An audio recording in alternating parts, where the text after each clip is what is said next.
사실상 제 아버지는 최진봉이라는 사실도 덧붙여 말씀을 드리도록 하겠습니다. 정말 중요한 대단히 고맙습니다. 뭘 중요해? 아버지 추석에 이렇게 만나 뵙게 돼서 아버지가 고맙습니다. 고맙습니다. 추석에 만나는 사람이 아버지야. 그럼요. 추석에 만나는 게 아버지고 추석에 만나는 게 내 사촌 동생이고.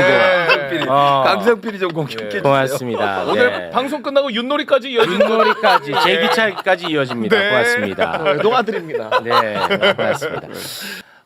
어제 윤석열 나오지 않는 윤석열 재판이 있었거든요. 네. 재판 관련해서 판사 출신 국회의원 김승원 의원과 함께 이야기 나누겠습니다. 박수로 맞이합니다. 안녕하세요, 김성환입니다. 네, 추석 명절 행복하게 잘 지내시기 바라겠습니다. 감사합니다. 네, 이분은 또 이번에 결혼해가지고 네. 명절 맞이해서 또 바쁠 것 같은데 어. 매불쇼를 또 찾아주셨습니다. 신혼여행도 안 가요 방송. 와 대단합니다. 그러니까. 네, 신인규 변호사님 박수로 맞이합니다. 네, 안녕하세요. 두려움의 반대말은 용기와 사랑입니다. 아, 우리 용기와 최욱NC님께 어. 용기와 사랑을 네. 보내드립니다. 힘내십시오. 신인규 변호사도 집사거든요. 아, 교회 집사예요. 네. 그래서 엄청나게 저이면서 싫어합니다. 아 정명석까지 전면전 선언합니까? 말해. 함께 하겠습니다. 아, 힘내십시오. 뒤에서 용기 합니까? 내십시오. 옆에서 합니까? 앞에서 합니까? 저는 성격상 앞에 나서는 스타일입니다. 멋있습니다. 걱정하지 마시고. 대단히 멋있습니다. 제 앞에는 최진봉 교수님입니다. 결국 내가 올해까지는 복라인입니다. 결국 네. 내가 입장. 아, 알겠습니다. 내가 십자가를 들고 갈게. 고맙습니다. 같이. 네. 요거 어떻게 그건 제 겁니다. 네. 몸값 비싼 분이 들고 다니요 고맙습니다. 네. 최진봉은 대체 가능하잖아. 나는 대체 불가능하잖아. 내가 갖고 다녀. 야, 아버지라며. 네. 그러면 한번 들어가 볼까 하는데요. 먼저 지귀연에 대한 이야기를 나눠보겠습니다. 네. 법을 어겨가면서 윤석열을 풀어주고 룸살롱 접대 의혹이 있고 휴대전화를 문제의 시점마다 수차례 바꾼 혐의가 있는 지귀연. 대법원에서는 공수처의 수사를 보고 징계 수위를 결정한다고 하더니 공수처에 감사 자료도 넘겨주지 않고 이거 완전 우롱하는 겁니다. 그렇죠. 그리고 심지어 공수처의 압수수색 영장도 사법부가 기각을 시키면서 수사를 거의 사실상 방해하다시피 하고 있는 이런 처참한 현실입니다. 그래놓고 공수처 결과를 보겠다. 보고 징계 수위를 결정하겠다. 이거는 완전 국민을 우롱하는 겁니다. 맞습니다. 저는 진짜 생각할수록 너무너무 화가 나는데요. 네. 이렇게 지기현 자신을 지켜주는 사법부가 있다고 믿어서 그런지 모르겠습니다만 어제 모습을 드러냈는데 표정이 아주 밝아요. 지기현이가. 아 진짜 레크레이션. 레크레이션 강사 톤이더라고. 그러니까 아, 맞아요. 진짜로. 또 우리는 우리 잘 느끼잖아요. 알잖아. 네, 딱 맞아. 알잖아. 맞아. 특검이 중계를 신청을 했어요. 그런데 지기현이가 증인 신문 과정은 중계를 허락하지 않고 앞부분은 중계를 허락을 했습니다. 그래서 앞부분이 국민에게 공개가 됐는데 역사에 기록될 이 엄중한 재판에 대해서 전혀 무겁게 생각하지 않는다고 저는 판단이 되더라고. 나는 그게 본질이었다고 봅니다. 네. 지기현의 해맑은 표정 함께 보고 오겠습니다. 좀 전에 말씀하실 거, 예. 바로 증인신문 절차 진행하시죠.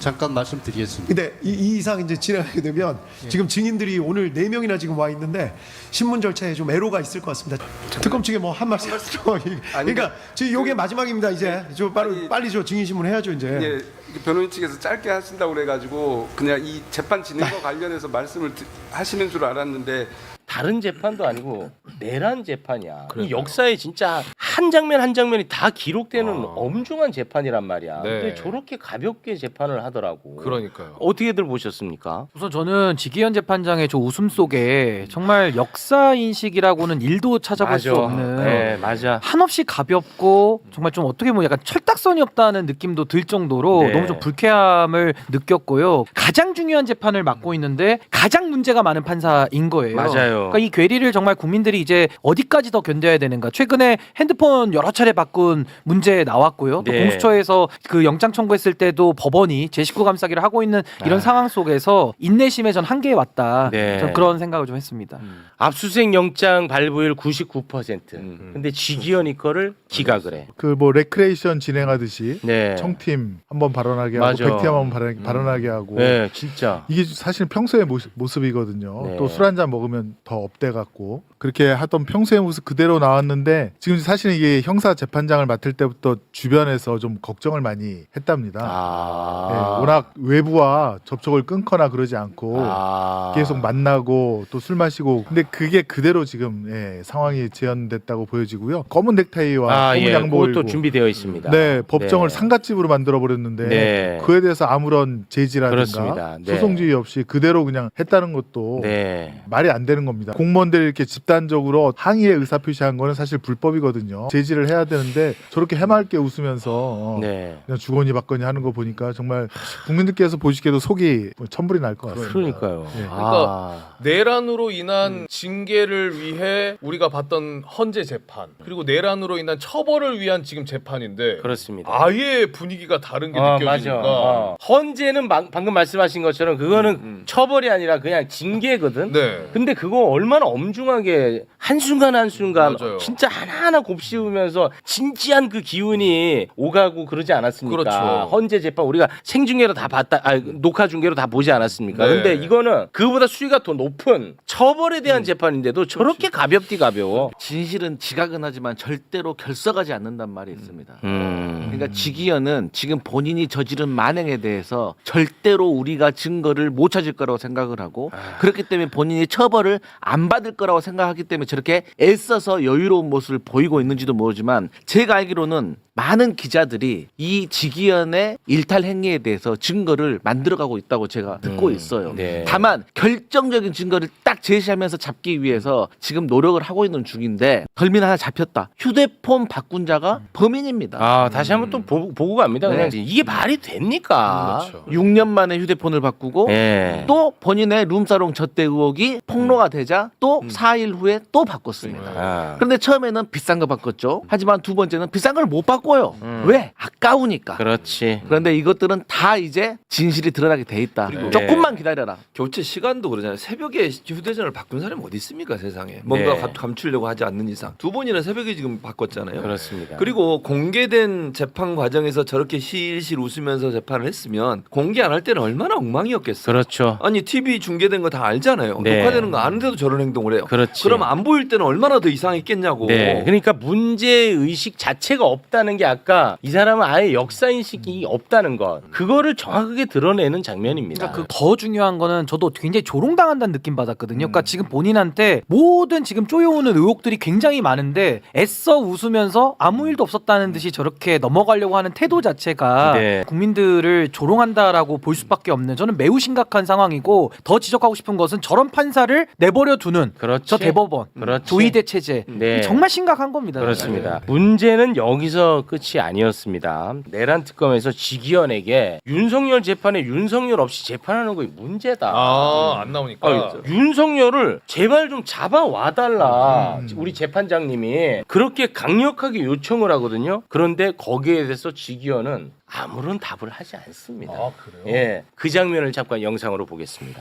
피고인이 정당한 사유 없이 지난 3개월 동안 13회의 공판 기일에 연속하여 불출석한 만큼 구인장을 발부하시는 등 재판부 단호한 조치를 거듭 촉구드립니다.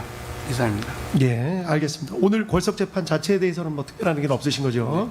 알겠습니다. 예, 변호인 측 특별한 의견 있으신가요? 아니, 너한테 물었는데. 이유와 지금 현재 진행되는 이 재판이 위헌적 요소가 많다. 그런 것이 해소되어야만 출석을 할 수 있다는 입장이지 정당한 사유가 없거나 출석을 거부하는 것은 아니다. 변호인 측 역시 골석 재판에 대해서 뭐 특별한 의견 있으신 건 아니죠? 예, 골석 재판으로. 너한테 물어봤는데 지금 무슨 가족 오락관 진행하냐고. 아니 본인한테 물어봤는데 예 알겠습니다. 잘 들었고요. 자 그럼 청팀 이야기 이거야 지금. 네, 네. 너한테 물었잖아. 저게 이제 대비되는 게 예전에 이재명 대통령께서 우리 민주당 당대표를 했을 때 총선을 앞두고 계속 나오라고 하지 않았습니까? 당대표가 총선 때 얼마나 일이 많습니까? 근데도 투표하기 전날까지도 나오라고 맞습니다. 하면서 네. 그때 안 나오면 구인장을 발부하겠다고 재판부에서 네. 그렇게 했던 조이대 사법부가 왜 윤석열한테만큼은 13번 안 나와도 구인장 발부를 안 하고 저렇게 생글생글 웃으면서 하면 누가 나오겠습니까? 맞습니다. 그건 사인이죠. 나오지 않아도 괜찮다. 않다라고 하는 네. 그런 사인을 준 거나 다름없다고 저는 생각을 합니다. 아니, 이거 진짜 열받는 게 지기현이가 막 그러는 거야. 뭐 걸석 재판은 피고인에게 불이익이 될 수도 있대. 나는 불이익을 뭘 줬는지를 모르겠어. 아니, 뭘 줬는데 불이익을. 어차피 윤석열은 법대로만 하면 사형인데 어떤 불이익을 줬어? 안 나오면 구치소에서 물구나무라도 세우던지. 아니, 그러니까 불이익이 없어요. 준 게. 아니 근데 말씀하셨던 것처럼 아니 최소한도로 인치를 해야 된다라는 얘기를 하면 인치에 대한 본인의 계획이라도 말을 해야 될 거 아니야. 만약에 안 한다라고 하면 이러이러해서 안 한다라고 뭐라고 말이라도 해야 될 거 아니에요. 그런데 그거조차도 말을 안 하니까 그러니까 우리가 지기현에 대해서 의심을 안 할 수가 있습니다. 그리고 더 웃긴 거는 사법부가 항상 윤석열 쪽에 대해서는 유리하게 결과가 맞습니다. 나오고 네. 또 이재명 당시 대통령 후보나 이쪽에 대해서는 늘 불리하게 지금 작동을 했던 이 편향성을 지적하지 않을 수가 없고 또 하나는 최근에 윤석열이 보석 심리할 때는 또 나왔어요. 자기 말로. 그러니까요. 네. 근데도 지금 지기현 재판장은 그 사이에 13번을 안 나오고 있는데 아무런 지금 조치를 안 하겠다. 그러니까 본인이 권한이 있는데 그 권한을 안 씀으로써 윤석열에게 이익을 주는. 그렇죠. 그러니까 이런 식의 그 불공정한 재판은 네. 저 자리에 지금 앉아 있을 자격이 없고 지기현은 법복 입은 정치인 아니냐. 지금 이런 식의 의심을 사기에 매우 충분하다고 봅니다. 아니, 근데 너무 속상한 게 다 누가 봐도 이건 말이 안 되잖아. 근데 뭘 어떻게 이 민주주의 국가에서 이 견제할 방법이 없다는 게 난 너무 미칠 것 같아요. 근데 그 방법은 저는 딱 하나 이제 남은 거고 최후의 수단밖에 없는 것이 지기현 탄핵 외에는 저는 답이 없다고 봅니다. 왜냐하면 그렇군요. 우리 사법부에 대해서 재판의 독립 그걸 가지고서 지금 아무 조치도 하지 말라고 하는데 우리 헌법에는요 법관도 탄핵 소추의 대상으로 되어 있습니다. 그 직무상 중대한 헌법과 법률 위반이 있으면 탄핵 소추를 통해서 징계로 직에서 파면을 할 수 있거든요. 네. 전 지기현의 의사를 물을 필요도 없고 지금까지 보여왔던 중대한 헌법과 법률 위반만으로도 네. 저는 이제는 재판에서 손 띄도록 저는 강제력을 동원해야 되지 않을까라는 네. 생각이 듭니다. 기분 좋은 추석이 너무 화나네. 구치소장 바뀌고 데리러 간 적 없죠 한 번. 없어. 아니, 그러니까 재판장 너가 직접 좀 해라 이거야. 근데 안 한다니까. 근데 예를 들어서 뭘 자기가 했어. 근데 뭘 안 됐어. 했는데 안 됐잖아요.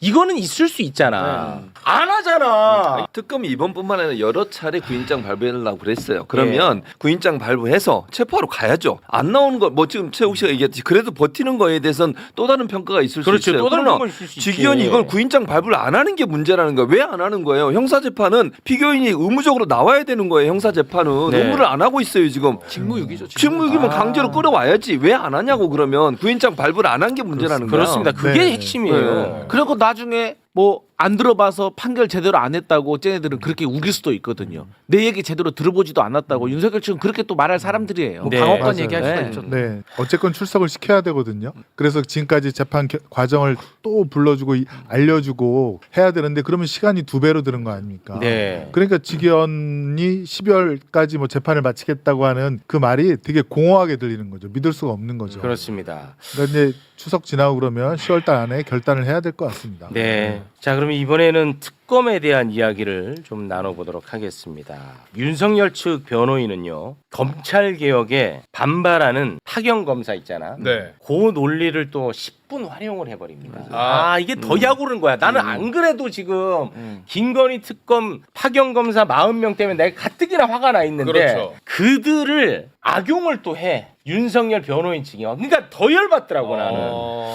수사와 기소를 모두 다 하는 특검에서 진행된 이 수사 기소 모두 그러니까 무효 아니냐라는 주장을 막 재판정 안에서 펼칩니다. 네. 실제 또 더 열받는 건 내란 특검에 나와 있는 검사들이 참 공교롭게도 상복을 연상케 하는 옷을 입고 왔어요. 검정색 양복에 검정색 넥타이. 네. 7명이나 그러고 나온 거야. 그거를 또 활용을 하는데요. 정말 속상했습니다. 저는. 네. 그 장면 잠깐 영상으로 보겠습니다. 검찰의 파견 검사들은 초상을 의미하는 검은 넥타이 착용으로 지금 진행되는 이 절차가 검찰청 폐지의 이유인 수사와 기소의 분리 원칙과 모순이라는 점을 항변하고 있다고 생각합니다. 만약 이러한 검찰 측의 검은 넥타이에서 문제 제기하는 바에 따라 내란 특검법에 규정된 절차가 모순이고 잘못되고 더 나아가 위헌이라면 특검이 본 사건의 수사와 공소주 유지를 할 수 있는 법적 근거가 없게 되어 지금까지 진행된 재판 및 증거 조사가 모두 무효가 될 것입니다. 재판에서는 이 재판의 진행과 관련된 부분을 가지고 이야기를 해야지 뭐 넥타이가 어쩌고 저쩌고 하시면서 뭐 그게 뭐 이렇게 하는데 그런 류의 이야기는 과연 이 재판정에서 할 수 있는 이야기인지 해야지. 이걸 악용하는 모습을 보니까 더 열받던데 네. 우리 곽수산 씨를 비롯해서 많은 사람들이 그 조은석 특검의 모친상 때문에 저렇게 상복을 입고 나온 거 아니냐라는 이야기를 하는데 네. 세상에 어떤 공직자가 본인 직장 상사 어머니 돌아가셨다고 상복을 입고 출근을 합니까? 근데 이거는 그 이상 법정에 그런 말이 안 되지. 만약에 근데 만에 100번 양보해서 그렇다 치면 그걸 입장을 밝혔겠지. 차라리 예, 확실하게. 밝히지도 않지. 그러니까 이거는 아마 검찰 개혁에 대한 반발의 모습일 거라고 생각하는 게 합리적이죠. 재판정을 갖다가 상갓집으로 만든 건데요. 지기현 판사가 재판장으로서 그걸 용인했다는 것도 말이 안 되고 최소한 넥타이라도 풀으라고 그렇게 지시를 했어야 됐다 말씀을 드리고 저렇게 공무원이 집단 행동을 하면 늘 처벌하고 수사하고 처벌하는 게 검사들이었거든요. 이제 의사 표시만 해도 벌금 100만 원이든 해갖고 하는 공무원들이 근데 뭐 노조를 결성하고자 할 때도 그렇게 수사하고 수만 명, 수천 명을 갖다가 처벌했던 게 검사들입니다. 그리고 자기들은 저렇게 하고 있지 않습니까? 그리고 그걸 처벌하라고 승인한 게 법원이었고. 네. 법원도 그때 벌금형으로 처벌을 했죠. 예. 근데도 재판장이 그러다 데 아무런 제지 없이 하고 있다라는 거는 정말 그 재판을 갖다가 어떻게 생각하는지 너무 화나네. 검사는요 기본적으로 이 노조 활동을 할 수가 없게 금지되어 있습니다. 그렇죠. 그 우리나라뿐만이 아니라 다른 나라도 그래요. 이자들은 본인들의 좀 선민 의식과 특권 의식이 있기 때문에 저는 이런 것을 할 수 있다고 생각을 하고 우리 다 알고 있잖아요. 이미 검사 동일체 원칙 깨지고 그럼에도 불구하고 오랜 세월 동안 이 검찰청에게 우리가 얼마나 많은 기회를 줬습니까? 검찰 수뇌부도 물갈이 해보고 중수부도 해체시켜보고 검경 수사권도 조정을 해보고 그런데 지난 윤석열 정부 3년 동안 어땠습니까? 본인들이 수사하고 기소하고 단죄를 해야 되는데 본인들이 법을 어기고 눈 감았던 거 아닙니까? 그렇습니다. 근데 이제 와서 그래서 넥타이를 특검하는 거야. 맨다? 그래서 특별 검사가 수사와 기소를 분리하는데 지금 모순이다. 특검은요 한시적인 조직이잖아요. 그렇습니다. 하고 끝나는 겁니다. 네. 하지만 검찰의 조직은 계속 유지가 되는 네. 그런 것이기 때문에 수사 기소를 분리하는 거 본인들이 제일 잘 알면서 이렇게 호도하고 있는 것은 저는 징계 대상이라고 봅니다. 근데 저는 이제 저 베이철 변호사의 저 논리 자체가 말이 안 되는 게 무슨 재판을 넥타이가 합니까? 그거는 법과 원칙에 따라 하는 건데 지금 위헌 주장을 하고 있잖아요. 근데 위헌이 아닌 게 그 본인들이 변호하는 윤석열이가 수사팀장인 그 특검과 내용이 똑같아요. 맞아요. 야당이 추천했고 수사기소권 다 그때도 갖고 있어서 똑같은 특검이고 지금도 국회가 통과시킨 합법적인 법률에 의해서 부여된 권한으로 하고 있는데 그걸 가지고 넥타이 비유하면서 저렇게 흔들어 맞습니다. 제끼는 거는 말도 안 되는 거고 저는 네. 지금 김건희 특검이 흔들리고 있는 건 사실 아닙니까? 네. 근데 저는 조은석 특검 같은 경우는 그래도 나름대로 검사장 출신으로서 좀 조직을 장악하고 있다고 저는 보는데 아직 검사들이 어떤 명확한 메시지는 안 내서 저는 네. 좀 더 알아볼 부분은 있겠으나 그렇긴 하죠. 저는 오히려 저 베이철 변호사가 던진 저 멘트에 대해서 우리가 너무 이렇게 예민하게 또 반응할 필요는 없다. 저는 네. 내란 특검이든 뭐 최희병 특검이든 있는 지금의 조직이 역사적 사명을 띠고 지금 일을 하지 않으면 네. 대한민국 내란 종식이 안 되니까요. 그 무게감을 좀 알 수 있도록 우리가 더 여론적으로 뒷받침해야 되지 않을까 싶습니다. 네. 이진숙 이야기도 잠깐 짧게만 좀 해도 될까요? 예. 네. 굿바이 앤 CU의 이진숙 전 방통위원장. 네. 그 CU가 이렇게 빠를 줄 몰랐어요. 진짜 빨리 왔어요. 빨리 왔어요. 예. 다시 만난 이진숙은 수갑을 차고 있었습니다. 서울 영등포 경찰서는 공직선거법 위반 등의 혐의로 이진숙 전 방통위원장을 전격 체포했거든요. 네. 근데 그 체포된 모습이 영상에 담겨 있습니다. 근데 이 이진숙 씨는 본인을 너무 높게 생각하는 것 같아. 예, 그 장면 잠깐 영상으로 보겠습니다.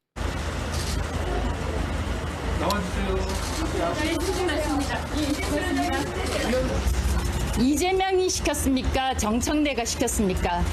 아니면 개딸들이 시켰습니까? 방송통신위원회라는 기관 하나 없애는 것도 모자라서 이제 저 이진숙한테 이렇게 수갑을 채우는 겁니까? 예, 본인을 너무 올려치기를 많이 하는데 네. 이 정확한 혐의가 뭐냐? 이 선거법 위반하고 네. 국가공무원법 위반 혐의예요. 네. 이게 뭐냐면 이제 작년 8월에 국회에서 이제 탄핵이 됐잖아요. 그리고 이제 직무 정지된 상태에서 이진숙이 이 소위 말하는 극우 유튜브 채널 4군데에 나가서 한 발언이 이제 문제가 됐던 거예요. 네. 예, 그 발언 중에 일부만 잠깐 좀 한번 듣고 오겠습니다. 보수의 여전사 참 그 감사한 말씀이고요. 가짜 좌파들이 지금 우리 대한민국의 담론을 이끌어가고 있다고 생각을 하거든요. 그래서 이런 그 가짜 좌파들하고는 우리가 싸우는 전사들이 필요하다 실질적으로. 네, 요런 이제 행위 때문에 감사원이 이제 지난 7월에 이런 행위에 대해서 요거는 정치적 중립 의무를 위반했다고 주의 조치를 내렸어요. 공무원이니까. 그렇죠. 네. 감사원이 한번 내렸거든요. 근데 이 건과 관련해서 시민단체가 고발도 했어, 이 건을. 이진숙을. 예, 고발을 했으니까 경찰에서 소환을 할 거 아닙니까? 조사해야죠. 조사를 해야 될 거 네. 아닙니까? 그런데 6번을 불응한 거야. 근데 맨날 3번 불응하면 체포한다더니 난 이것도 맨날 이게 잣대가 달라지는 것도 화가 나요. 6번을 불응한 거야. 그래서 이제 경찰이 체포영장을 발부받아서 체포를 한 겁니다. 안 오니까. 6번. 네. 네, 여기에 대해서 어떻게 보셨습니까? 아니 법원이 발부한 거잖아요. 다 떠나서 다 봅시다. 정치적이라고 자꾸 얘기하는데 법원이 판단해서 발부한 거예요. 그 말은 6번 출석하는 건 문제가 있고 이건 출석을 시켜야 되겠다는 판단이 서서 법원이 판단을 한 거예요. 이건 뭐 경찰이 단독으로 행동하는 거 아닙니다. 경찰이 신청한 체포영장을 법원이 판단해서 맞다고 생각해서 발부해서 그걸 집행한 거예요. 이게 이재명 대통령이나 민주당과 무슨 상관이 있습니까? 아무 상관없어요.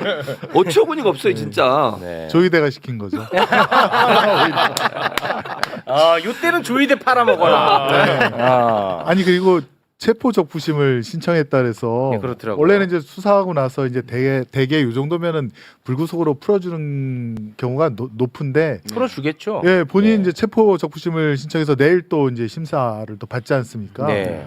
더 지금 구속이 더 되는 거거든요. 체포가. 기한 동안. 그러니까 법원에 약간 가 있는 느낌은 동안. 어그로 끌기 나 이렇게 탄압받고 있다. 네. 뭐 그다음에 이 양반이 지금 내년에 뭐 어디 시장 선거에 나간다고 뭐 그런 얘기가 하니까 있죠. 예, 하루 고생하면서 좀 어그로 끌자라고 하는데 여기 혐의가 보면은 이제 공무원 공직선거법도 있고 국가 공무원법도 있는데 징역형밖에 없는 죄가 있습니다. 그걸로 기소를 해갖고 아예 선거에 못 나오게 하거나 혹시 당선이 되더라도 날려버릴 수 있게 그렇게 구성을 해서 기소하면 아주 딱 좋을 것 같습니다. 네, 그건 개인적 그냥 바람입니다. 네. 네, 근데 이런 경우 많이 그렇게 기소를 합니다. 보통 그렇다. 예, 예. 이 조세 벌써 저는 사전 선거 운동에 들어갔다고 봐요. 저 저 차에서 내려서 하는 멘트면 막 그렇지. 처음에 기자들이 막 어수사니까 말 조용 좀 합시다 그러거든요. 네, 맞아. 그리고 준비된 멘트를 쫙 깔아요. 예. 그래서 수갑을 막 들잖아요. 맞아. 마치 수갑을 찬 게 부당한 듯이. 그래서 제가 경찰한테 물어봤습니다. 어. 야, 뭐라고 하냐? 수갑은 체포가면 당연히 하는 거래요. 왜냐? 아니 도망가면 그 잡으러 간 경찰의 책임이기 때문에 그 누가 오더라도 무조건 수갑은 채운다. 아니 근데 저 영상을 풀로 보면은 사진 잠깐 띄워주시겠습니까? 이진저 수갑을 채운 게 억울한 게 아니고 헝겊을 씌운 걸로. 수갑이 이거 보여줘야 되는데. 그래서 실제로 그 있어요, 사진. 공개됐잖아. 네. 공개됐어. 그리고 아니 그러면 야 왜 명절 전에 체포했어? 물어보니까 이 경찰의 뇌피셜은 뭐냐면 이 영장이 보통 체포 영장이 7일이잖아요. 이번 연휴가 길다는 거예요. 그렇기 때문에 연휴 끝나고 나서는 이게 체포가 안 될 수도 있어서 그래서 경찰이 이진숙의 집 앞 주차장에서 이게 체포됐거든요. 네. 주차장에서 차분하게 기다렸다가 이것을 체포한 것 같다. 네. 이렇게 말씀하시더라고요. 근데 이진숙 입장에서는 그동안에 사실은 방송통신위원장이 아니라 방송장악위원장으로 역할을 해왔고 좋아요. 모든 게 다 2인 체제로 위법하다라는 게 다 법원에서 여러 차례 확인이 됐어요. 근데 이진숙은 지금도 여전히 본인에게 어떤 서사를 좀 만들기 위한 노력을 저렇게 하고 있는 건데 저는 지금 이진숙 위원장이 알아야 될 거는 지금 윤석열 내란 정권이 아니고요. 이제 정상적인 정부가 들어왔고 법과 원칙대로 해야 되는 거거든요. 그러니까 윤석열이 체포영장 불법영장이다라고 막 부정하고 속옷만 입고 난리를 쳐도 집행이 되는 게 맞는 겁니다. 네. 그러니까 저는 법원이 발부한 영장이라는 점을 이진숙 위원장이 좀 곱씹어 봐야 된다 네. 생각이 듭니다. 근데 이 건과 관련해서 이제 국민의힘이 크게 반발을 하고 있거든요. 네. 근데 저는 그 국민의힘은 이제 정치인이니까 저는 솔직히 이해합니다. 그런 반발. 동의는 안 하지만. 그런데 진짜 화가 나는 건 뭐냐면 이 건과 관련해서 언론인이 이렇게 이야기하는 거 진짜 화나요. 오늘도 그 얘기를 내가 샤워하면서 방송을 봤는데 그 얘기를 하는 거 언론인이 추미애가 윤석열을 키웠듯 최민희가 이진숙을 키우는 것 아니냐라는 이야기를 하는 거야. 소위 추윤 갈등에 대해서 진실이 다 드러났잖아요. 그러니까. 추미애가 키운 게 아니라 언론이 키운 겁니다. 맞아요. 윤석열은. 네. 추미애는 본인 할 일을 한 거예요. 그럼 그거 하지 말라는 거야? 지금 우리가 지금 정답지를 다 봤잖아. 그러면 그때 추미애가 아무것도 하지 말라는 거야? 뭐야 임마. 결국은 윤석열을 키운 거는 언론이란 말이야. 이미 그 정답이 다 나왔단 말이야. 근데 아직도 그 언론인이 이거를 그렇게 입에 올린다는 게 나는 정말 분노를 내 견딜 수가 없더라고 진짜. 그러네. 뭐 어떻게 그렇습니다. 그런 공식이 나오지? 아니 언론은 오히려 이 점을 좀 지적해 주면 좋을 것 같아요.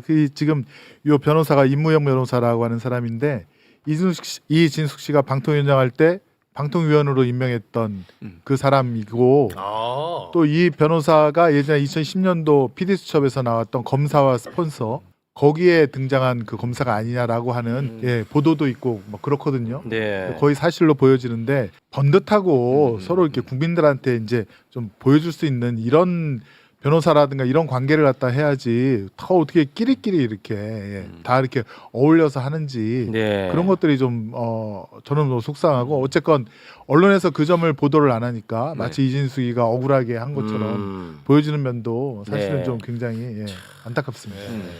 내수 활성화를 위해서 중국 단체 관광객에 대한 한시적 무비자 입국 시행되고 있다. 저희가 얼마 전에 말씀을 드렸었죠. 그렇죠. 그런데 이제 협중 시위가 이걸 발목 잡으면 안 될 거 아닙니까? 협중 시위. 그러니까 그냥 그야말로 중국인이라는 이유로 혐오하면 돼, 안 돼? 안 되죠. 그건 안 되잖아. 네. 중국인 싫어하는 거는 오케이. 중국 정책 비판하는 거 오케이.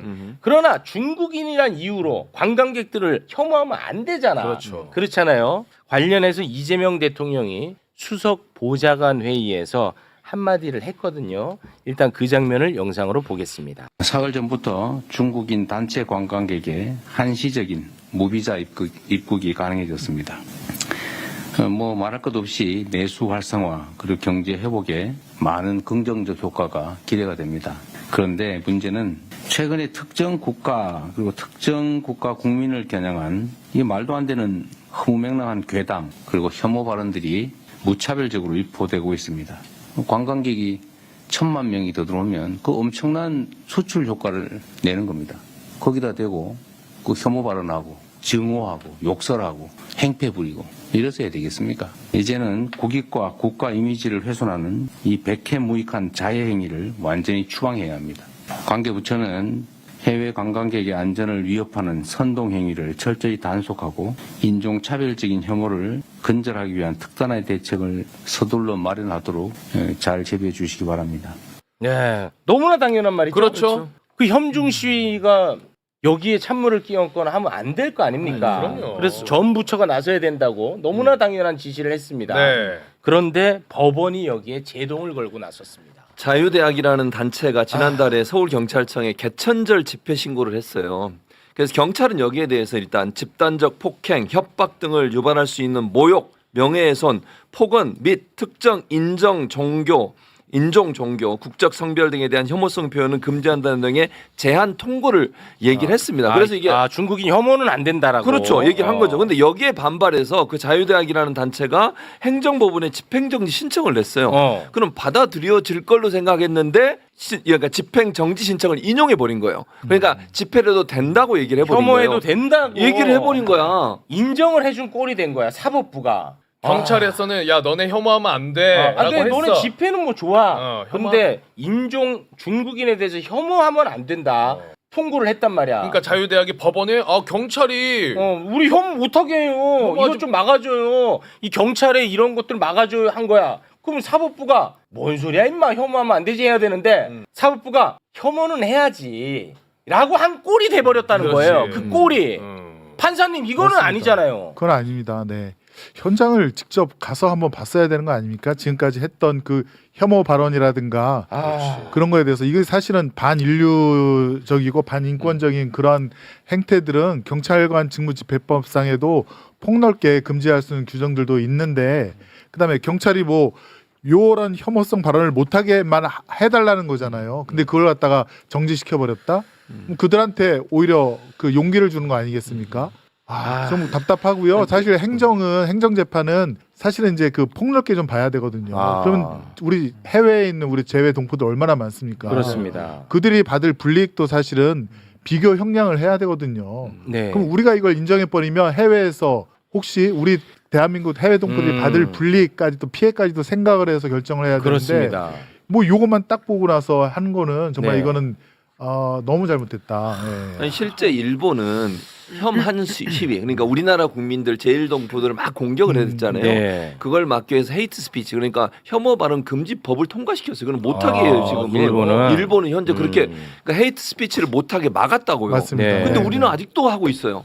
그러니까 저는 이게 왜 이런 식으로 계속 허용이 되는지를 이해를 못하겠고 그러니까 우리 이제 의원님도 나와 계시지만 국회도 이걸 논의해 봐야 된다고 생각해요. 이런 혐오성 발언을 하는 부분을 금지하는 법안들을 만들 필요가 있겠다. 네. 이거 자체가 사회적으로 엄청난 그 혼란을 일으키는 얘기잖아요. 그러니까 관광객들한테 어느 정도의 위협이 되는지 영상이 또 준비가 됐다고 하는데 네. 이거를 하라고 인정해준 꼴이 됐다는 거야. 이게 말이 되는지는 모르겠습니다. 영상 잠깐 볼까요? 와, 진짜 저기 어떻게 관광해? 상인들 피해는 그 상인들 너네가 그럼 돈 줄 거니? 저러고 돌아다닌다는 거 아니에요, 계속. 사실 우리나라가 92년도부터 24년까지 중국과 무역을 해가지고 벌어들인 돈이 920조나 됩니다. 근데 최근 2년간 이 중국에 대한 안 좋은 이런 혐오성 발언이 생기면서 2년 연속 적자가 나고 있어요. 명동 같은 경우는요, 중국 관광객이 만약에 없으면 타격이 큽니다. 그렇습니다. 명동 엄청 번화한 거리인데 다 비어 있게 되는 거예요. 한국인 거의 없습니다. 네, 더 중요한 건 뭐냐? 역지사지로 우리는 해외 안 나갑니까? 그렇죠. 저 해외 나가가지고 한번 호주에 있을 때 저한테 달걀을 누가 던지더라고요. 중국인인 줄 알고. 그래서 이제 뭐 차이나면 가더라고요. 너무 화가 나더라고요. 그리고 제가 이태리를 한번 갔었는데 그때도 이제 코로나가 중국인들을 위해서 왔다는 건데 진짜 네네. 중국 사람처럼 생겼나 봐요. 그래서 자꾸 막 안 좋게 대하는 거예요. 인종차별적 발언하지 마시고. 네? 그래가지고 제가 당한 거니까. 그래가지고 제가 느끼면서 야 이러면 안 되겠다. 선진 시민으로서 우리나라가 그러면 되겠습니까? 그리고 중국에 있는 그러면 한국인들 장사하시고 사업하시는 분들 그럼 어떻게 할 겁니까? 어떻게 누가 보상할 거야? 그래 이게 지금 가만히 보시면 법원에서는 뭐 경찰이 그 절차상 48시간이 지나서 뭐 제안을 했으니까 문제가 되니까 절차에 네. 요구만한 네, 걸 절차 꼬투리 잡아가지고 문제. 네. 이 전체 본질을 회방한 건데 그렇습니다. 저는 헌법을 가지고 얘기를 할게요.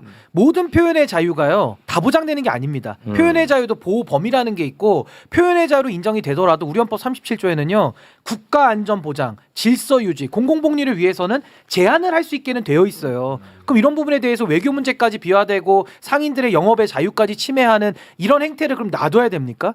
이거는 뭐 검열도 아니고요. 사후 행위에 대한 규제를 물리는 거기 책임을 물리는 거기 때문에 전 여기에 대해서는 이제 사법부도 조금 더 전향적이고 적극적인 태도를 가져야 되지 않나라는 생각이 듭니다. 그러니까 판사들은 마치 그 딴 나라에서 사는 그렇게 것처럼 자기들은 아주 그냥 점잖은 무균 상태에서 진공 상태에서 사는 것처럼 이렇게 판결하는 것 때문에 나 미치겠어요. 근데 보통 진짜. 판사들이 역사 의식이나 이 현실에 대한 없어. 인식이 매우 너무 부족하고 부족해. 책상에서 주로 많이 해요. 네. 그러니까 그거는 이제 예를 들면 외부의 어떤 이권 세력들하고의 차단을 말하는 거지. 그렇지. 돌아가는 현실은 알아야 될 거 그렇지. 아니에요. 그러니까 두 개를 혼돈해요. 그렇지. 그러면서 막 룸살롱 20번씩 가고 이러면 안 되는 겁니다. 그것도 현실적으로 그건 또 현실적으로. 초현실이지 그건 사실. 징계받은 그거는 파면감이. 사실 그러니까 미국 같은 경우는 어떤 주는 판사가 법조인이 아닙니다.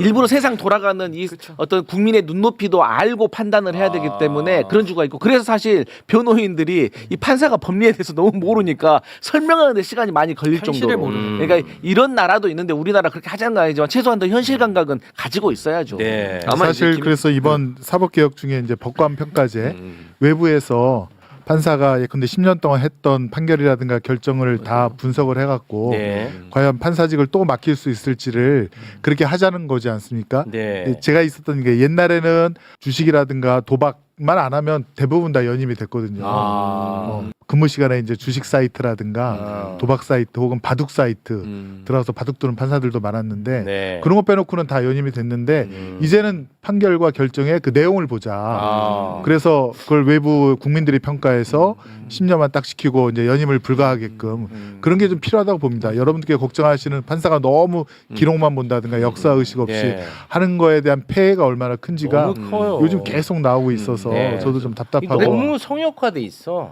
그 기록조차도 안 보는 사람들이 있어요. 그 기록도. 네. 그 기록조차도 안 봤다고 저는 추정되는 사람들이 있어요. 네. 그래도 다행인 건 그러니까 이재명 대통령이 저렇게 강하게 메시지를 내시니까 중국 내에서 반발이 없는 거예요. 만약에요 이재명 대통령이 저렇게 그러니까 강하게 메시지 안 그림을 내잖아요. 크게 보시네. 그럼요. 저는 항상 그림 크게 봐. 항상 대통령의 이 관점에서 봅니다. 그림을 크게 어떤 일이 대한민국의 그렇죠. 관점으로 봐야지. 대한민국을 알았어.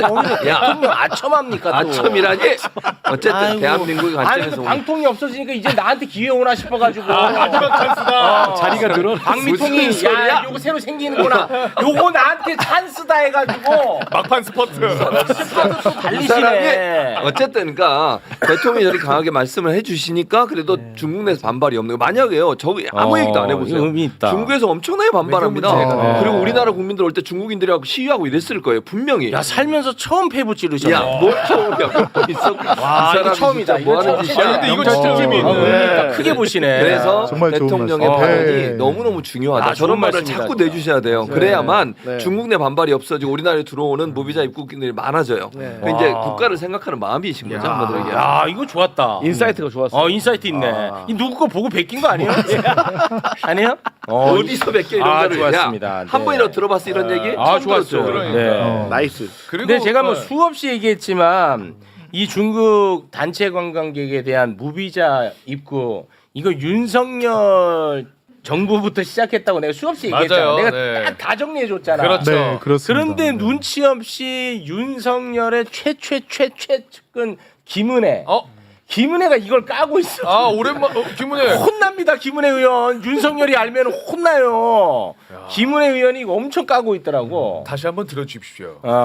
네. 요거 알아보고 하셔야 돼요. 윤석열한테 걸면 또 욕 바가지 먹습니다. 윤석열을 아주 무서워하는 것으로 알려져 있잖아요. 네. 김은혜. 맞아. 나왔잖아. 네. 윤석열을 너무 무서워해갖고 사색이 됐고. 발이든 날리면 관련해가지고 사색이 됐다고.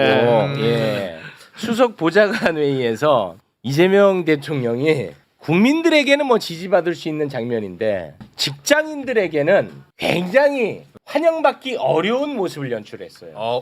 그래요? 예. 오. 직장인 그 블라인드 게시판 같은 데에서는 네. 요거는 좀 좋지 않은 여론이 형성될 수도 있습니다. 그렇습니까? 예, 국민들에게는 환영받을 수 있는 모습이지만 네. 그 장면 여과 없이 보여드립니다. 열흘이라고 하는 긴 휴가가 시작되는데 저도 샌드위치 데이에는 연차를 내 가지고 공식적으로는 쉴 생각입니다. 쉬는 거예요. 아침 출근 안 하는 것만 어딥니까? 여러분도 좀 쉬세요. 제가 공식적으로 다 알고 있어. 비상대기 업무나 이런 건 당연히 해야죠. 공직자가 솔직히 휴일이 어디 있습니까? 다 웃어. 24시간 일하는 거예요, 원래. 자다가도 벌떡 일어나고 그러는 그게 공직이죠. 공직은 그런 겁니다. 야, 피눈물 나는 웃음. 앞에 수석 보좌관들의 피눈물 나는 웃음을 혹시 들으셨습니까? 근데 뭐 저는 공직자들도 저런 이제 말은 그렇게 하지만 대통령의 저런 모습이 좋을 거라고 생각해요. 본인 입장에서 공직을 수행하는 사람 입장에서 설마. 왜냐면 이렇게 열심히 하는데 나도 좀 해야지 이런 생각이 들지. 꼭 기분 나쁘고 웃는 게 그럼 기분 나빠서 웃어요? 저는 그렇게 피눈물. 보지 않습니다. 아니 무슨 피눈물이에요? 기분 좋아요? 기분 좋아요. 아니 근데 우리 교수님은 뭐 네. 매불쇼 좀만 길어지면 난리 치고 내가? 작가한테 전화해서 이러면 나 내가 못한다고. 언제 이거 거짓말을 이거 거짓말이에요 다. 왜 그래요? 저는 그런 적이 없습니다. 근데 원래 고위 공직자 되잖아요. 그러면 책임감이 생깁니다. 아. 그래가지고 휴일에도 다 일할 수가 있습니다. 우리 최진명 교수님도 고위공직자 되면 야 좋아하는 잠안 자고. 제일 좋아할 만한 이야기네. 야 자지러집니다. 잠잠 안 자고 일할 수 있는데 근데 중요한 건 이 고위공직자로서 국가와 국민에게 봉사할 수 있는 기회는 아무에게나 주어지지 않는다. 야 이거 패부 찔렀다. 최진봉은 아니란 얘기입니다. 아 이거 패부 찔렀습니다. 아직 조금 기다려야 된다. 근데 대통령께서는 정말 일을 즐긴다는 거를 좋아해요. 그러니까 좋아하고 네. 즐기는 거를 이제 많은 분들이 느끼게 되는 그런 장면이고 네. 저는 무엇보다 이게 무슨 개인 사업이 아니고 공적인 일이니까 저는 공직자분들 정말 고생하시는 거 우리 국민들이 다 알아주시고 더 칭찬해 드리면서 더 비상대기의 마음으로 네. 더 열심히 매진해 주시면 나라가 좋아진다. 아 그건 라는 맞죠. 말씀드립니다. 아무튼 대통령의 한 시간은 우리 이재명 대통령께서 늘 5,200만 시간이라는 맞습니다. 그런 말씀 하듯이 한 시간 정말 국민을 위해서 애쓰신다 이런 게 느껴지고요. 공직사회가 사실은 리더를 많이 따라가는 리더가 누구냐에 따라서 윤석열이 리더였을 때를 생각해 보십시오. 네. 국무회의 뭐 40분 만에 다 그냥 다 몇백 건을 끝냈잖아요. 끝내버리고 출근도 안 하고 만약에 그럴 때 이와 같은 지금의 그 어떤 관세 협상이라든가 네. 이런 위기가 닥쳤다면 대한민국이 아유, 어디로 갔을지를 진짜 생각하면 끔찍합니다. 끔찍합니다. 진짜 정말. 끔찍해요. 예, 끔찍합니다. 그래서 이 세상에 꼭 나쁜 게 아닌 게 계엄은 정말 역사적으로 기록될 정도로 아주 끔찍하고 나쁜 일인데 네. 그 덕에 이 관세 협상 시기에 윤석열이가 날아간 거야. 나 네, 그거 네, 생각하면 얼마나 다행인지를 몰라요. 그렇습니다. 네. 네, 네. 아마 이재명 대통령께서도 이제 뭐 밤 10시 11시까지 마치시고도 뭐 트럼프 행정부 미국과 이제 협상을 하려면 거기는 이제 한국 시간으로는 새벽이거든요. 네. 아마 새벽까지 잠도 못 주무시고 그런 것까지 또 준비해야 되는 지금 그런 마음가짐으로 추석 연휴를 보내실 거라 생각이 됩니다. 네, 알겠습니다.